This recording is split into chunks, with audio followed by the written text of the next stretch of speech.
CG news plus 24 की ओर से आप सभी देशवासियों को नवरात्रि की हार्दिक शुभकामनाएं।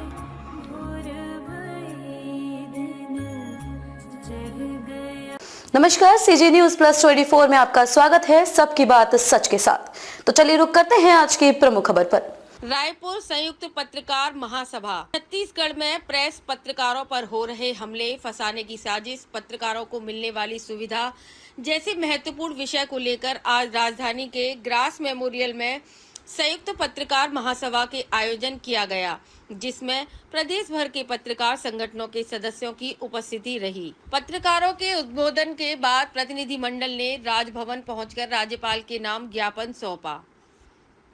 पत्रकारिता से जुड़े संगठनों के एकता का मंच राजधानी रायपुर के ग्रास मेमोरियल में पत्रकारिता संकल्प महासभा के आयोजन हुआ, जो छत्तीसगढ़ की इतिहास में पहला कार्यक्रम है। इस मंच में पूर्व की सरकार एवं वर्तमान सरकार में शासित पीड़ित पत्रकारों ने अपनी पीड़ा साझा की।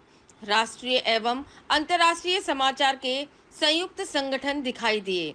आज छत्तीसगढ़ के पत्रकारों पर हो रहे हमले को लेकर छत्तीसगढ़ सरकार से छत्तीसगढ़ में पत्रकार सुरक्षा कानून बनाने की मांग तेज हुई। वहीं राजभवन पहुंचकर संयुक्त संगठन ने पत्रकार सुरक्षा कानून लागू करने राज्यपाल के नाम ज्ञापन सौंपा।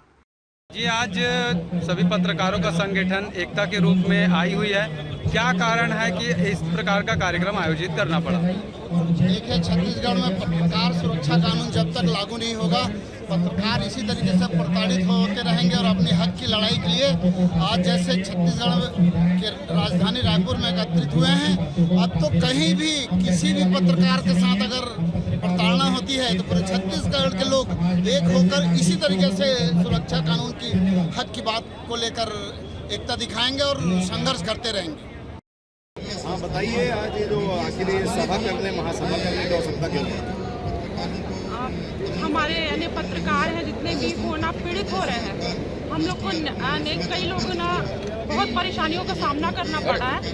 इसीलिए हमें यानी सारे संगठनों को, पत्रकार संगठन और ना सारे पत्रकारों को एकजुटता के साथ इसके लिए कदम उठाना बहुत ज़रूरी है। जैसे कि आज हम एकत्रित हुए हैं और हमारी एकता में ही शक्ति, और हमें एकता दिखाने से ही सरकार हमारी बातों को समझेगी। और सरकार कहती तो है कि लोकतंत्र का चौथा स्तंभ है, लेकिन ना सजगता के साथ हमारे पत्रकारों के साथ न्याय नहीं मिल पाता। तो हम सभी को, सारे पत्रकारों को एकत्रित होकर और सारे संगठनों को एकत्रित होकर इसकी ओर पहल करना पड़ता है। और जो आज हुआ है और जाते रहती है, लेकिन पत्रकारों के साथ अन्याय होना बंद नहीं होता, क्या कारण? पत्रकारों के साथ अन्याय बंद नहीं होता, उसके लिए जिम्मेदार स्वयं ही पत्रकार हैं। आप कहाँ से आए हो? मैं कवर्धा जिले से आया हूँ। स्थिति वहाँ की पत्रकारों की स्थिति वहाँ बहुत दयनीय है। किस प्रकार से दयनीय इस प्रकार से है, जैसे आपने अभी पूछा प्रश्न, जो है पत्रकारों का जो है एक ये संगठन तो बना लिया गया है, विभिन्न संगठनें भी दिखती हैं, लेकिन कोई काम के नहीं है। संगठन अपने अपने लिए है, अपने अपने वसूली के लिए है। यहाँ बड़े बड़े बहुत पत्रकार हैं।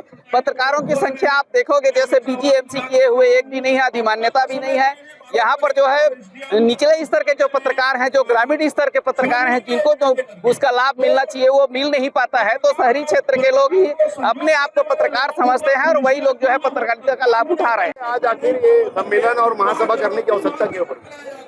क्योंकि पत्रकारों के अलग अलग संगठन छत्तीसगढ़ में चल रहे हैं और सभी पे इनको अलग अलग पत्रकारों पे जो कार्रवाइयाँ हो रही है, उसको देखते हुए सभी पत्रकार संगठनों ने लास्ट अपना एक सामूहिक निर्णय लिया कि अब हम लोग को समय आ गया कि एक मंच पे अपन इकट्ठा हों और सामूहिक रूप से, इसीलिए पत्रकारिता संकल्प के रूप में यहाँ पे एक प्रण किया है कि अब पत्रकारों के ऊपर कोई भी कार्रवाई होती है तो सभी पत्रकार एक दूसरे का साथ देंगे। खबरों में अब तक के लिए बस इतना ही। फिर होगी आपसे मुलाकात ऐसी किसी बड़ी और खास खबर के साथ। तब तक के लिए नमस्कार और देखते रहिए सीजी न्यूज प्लस 24।